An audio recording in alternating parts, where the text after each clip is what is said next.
Klal Adavar, la loi générale. Kevan shekol inyanei haolam, vu que toutes les choses de ce monde, enam ela sakanot atzumot, ne sont que des dangers énormes. Donc, il parle des plaisirs de ce monde, les plaisirs permis, qui peuvent amener à l'interdit. Et l'interdit, il n'y a rien de pire au monde. Ech lo yeshubach mi sheyirtze limalet mehem. Comment ne sera pas digne de louange celui qui voudra s'échapper de ces dangers? Ou mi sheyarbe lachik mehem, et celui qui s'éloignera beaucoup de ces dangers. Zeu inyan aprishut hatov, ça c'est le bon ascétisme. Donc se retirer de tous les plaisirs qui peuvent amener en fin de compte un péché. שלא ייקח מן העולם בשום שימוש שהוא משתמש ממנו, אלא מה שהוא מוכרח בו. Qui n'utilise de ce monde aucune utilisation, si ce n'est ce qui est absolument nécessaire. מפני הצורך אשר לו בטבעו אליו, de par la nature qu'il a par rapport à cette chose-là. On ne peut pas essayer qu'on ne va rien manger, rien boire. On va mourir, par exemple. Pas dormir, pas d'accord, pas se marier, etc. C'est de cela que Rabbi, donc c'est Rabbi Anassi qui vivait au 3e siècle de l'ère chrétienne, quand il est mort, il a levé ses 10 doigts vers le ciel, on a déjà vu ça auparavant, il a dit à Dieu, Dieu, tu es témoin que je n'ai pas profité de ce monde, même du petit doigt. Et pourtant, il mangeait, il buvait, etc. On sait de quoi qu'il n'a pas profité. Il n'a pas profité plus que ce qui était nécessaire. Donc c'est de cela que Rabbi se louait lui-même qu'il avait fait ça. Qu'il n'a pas profité de ce monde même du petit doigt, Israël, bien qu'il était le président d'Israël. Sa table était une table de roi. Forcément pour l'honneur de sa présidence. Si un président lui donne un peu de salade verte à manger, puis c'est tout, ça ne va pas. Donc il y avait toutes sortes de bonnes choses à manger. Et c'était pour l'honneur, mais lui, il goûtait que le strict nécessaire, il n'a jamais profité. Bon, c'est un grand monsieur, Rabbi, c'est un des seuls qu'on appelle Kadosh dans l'histoire juive. Comme ils ont dit nos sages de mémoire bénie, Shne goim bevitnech. Donc les prophètes ont dit à Rivka, elle ne comprenait pas pourquoi, pas chaque fois qu'elle passait près d'une synagogue ou d'un tombeau de Lazare, son ventre se mettait à trembler. Alors les prophètes de l'époque, c'était Shem et Ever, lui ont dit, tu as 2 peuples dans ton ventre, tu as des jumeaux. C'est qui ces 2 peuples? Rabbi Vantonino, c'est Rabbi et Antoine. Antoine, qui était effectivement à l'époque de Rabbi, était le César de Rome. C'est pas Antonin? Pardon? C'est pas Antonin, il s'appelait pas Antonin? Non. Il y a Antonin, il y a Antoine. Antoine Aspereus, je me souviens, il y avait plusieurs Antoine, c'était Antoine Aspereus. Ils sont en contact d'ailleurs, Rabbi et Antoine, d'accord? Très bon contact les deux. שלא פסל מעל שולחנם, לא חזרת ולא תשות ולא צנון ולא בימות החמה ולא בימות הגשמים. Que n'a jamais cessé d'être sur leur table. La chazeret, c'est de la salade. Lo kishut, c'est des courgettes. Lo tzonon, les radis, ni l'été ni l'hiver. Donc il y avait une table qui était toujours bien garnie. Chizkiyahu melech Yehuda, Chizkiyahu qui était le roi le plus saint du peuple d'Israël, il devait être Mashiach, roi de Yehuda, de même. Donc même que c'était un grand roi, néanmoins il ne profitait pas de ce monde.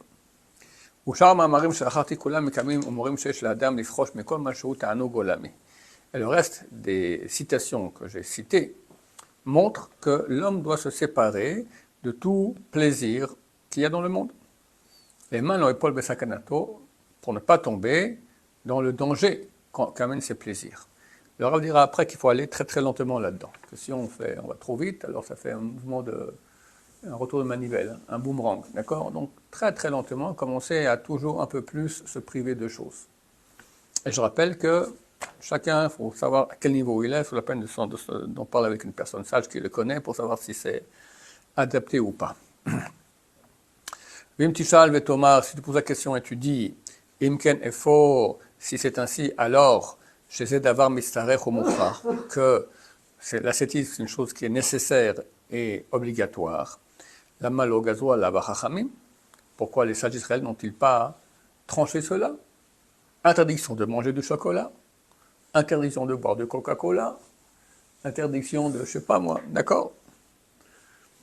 Comment je gazou? Voilà, si à gauche d'Akanot, je gazou, comme les autres décrets qu'ils ont fait, des barrières et décrets qu'ils ont décrétés. Voici la réponse, elle est expliquée et simple. Les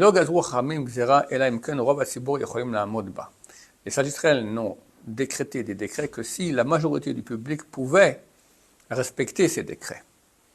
Et on ne peut pas faire que la majorité du public soit des chassidim. Tzadikim, qui fassent ce que la Torah demande, oui, ça s'adresse à tous les juifs. Mais plus la chassidoute, faire plus que ce que Dieu nous demande, commencer à s'interdire ce qui est permis, ça, on ne peut pas demander à la majorité du public. Ça suffit qu'ils soient tzadikim. Mais les, comment dire cela, les rescapés qu'il y a dans le peuple, rescapés du Yetzer Hara, qui veulent adhérer à une proximité de Dieu, et faire mériter par leur proximité à toute la multitude, qui dépend d'eux. Donc les tzadikim, ils ont un rôle aussi de protection du peuple d'Israël.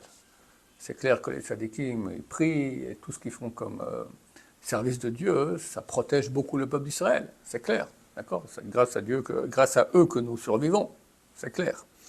Donc eux, ils sont intéressés à s'approcher de Dieu, ils sont aussi intéressés à ce que le mérite des efforts qu'ils font retombe sur tout le peuple d'Israël. Le Rav en parlera un peu beaucoup plus tard dans le livre, comment un juif doit s'occuper, doit s'inquiéter pour tout le peuple d'Israël. Lahem Magia Lekem Mishnat Chassidim. À eux revient de pratiquer la Mishnah des Chassidim, donc les lois qui concernent les Chassidim, que les autres ne peuvent pas réaliser. C'est trop dur pour eux. Dire à quelqu'un pas manger de chocolat, pas manger de Coca-Cola, et il crève, c'est impossible pour lui. Ce sont ça, tous les ordres d'ascétisme dont on a parlé, qui basaient Bachar Hashem, parce que c'est ce que Dieu a choisi. Vu qu'on ne peut pas faire qu'un peuple entier soit tous au même niveau, car il y a dans le peuple des degrés, chacun d'après son intelligence, au moins, des gens exceptionnels, on trouvera des gens exceptionnels qui, eux, vont se préparer d'une préparation totale, et par ceux-là qui sont préparés, alors pourront aussi jouir, profiter du mérite, les non prêts, ceux qui ne sont pas prêts à prendre sur eux l'ascétisme. Parce que comme eux, ils ont pas travaillé sur eux, du coup ils amènent quelque chose sur eux. Oui, on est un groupe. Attends, dans ce groupe-là, qui est le peuple d'Israël, il y a des hauts, des moins beaux, des gens moyens et des gens bas.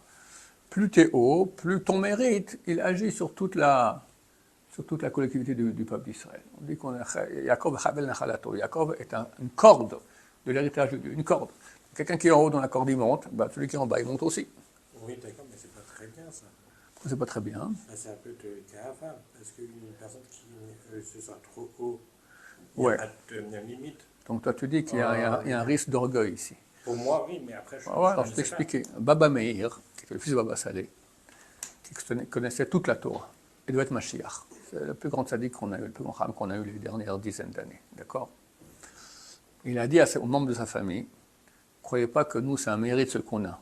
La famille Abou Khatsera, son père c'est Baba Saleh, l'arrière-grand-père c'est Rabbi Yaakov Abou Khatsera, c'est des gens très très hauts, de très haut niveau. Il leur a dit, c'est pas un mérite, c'est une responsabilité.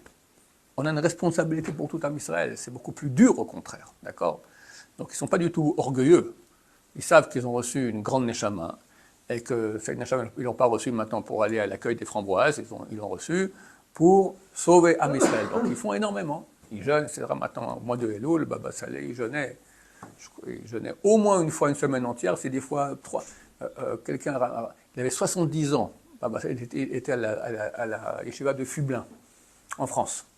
Et 3 semaines de suite, je crois que c'est en Elul, il a fait Tanit Afsaka. C'est depuis Souda Shlichit, il ne mange pas jusqu'au Kiddush. 6 jours, sans manger et boire, rien du tout. Il avait un élève là-bas qui s'occupait de lui, il dit, mais comment vous faites, Kvod Arav? Comment on peut faire une chose pareille? Il dit, écoute, j'ai 70 ans, toi tu as 18 ans, viens, on va faire une course, tu verras que je serai le premier. Je vais courir plus vite que toi. Voilà, Dieu donne des forces, c'est pas... On se bat, on se bat, on reçoit des forces.